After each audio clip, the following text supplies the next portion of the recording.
Jesus had died on the cross. His body had been placed in a cave, and a large stone had been rolled in front of the tomb.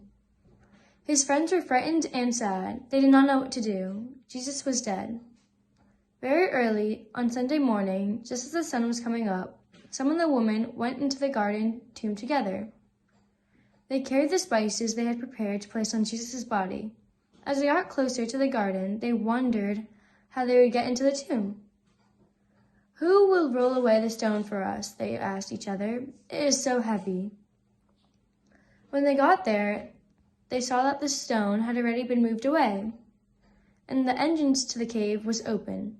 Slowly, they peeked inside the tomb, but Jesus' body was not there. "Where is Jesus?" they whispered to each other. "What does this mean?" Suddenly, two men were standing beside them. The men wore dazzling clothes that shone brightly in the darkness of the cave. The women were terribly afraid and fell to the floor in terror. "Why do you look for Jesus among the dead?" one of the men asked. "Jesus is not here. He has been raised from the dead." The women were so surprised, they didn't know what to do. They looked at the empty tomb and looked at each other. Then they remembered that Jesus had said he would be killed on a cross and rise on the third day. The three women ran all the way home to tell Jesus' friends.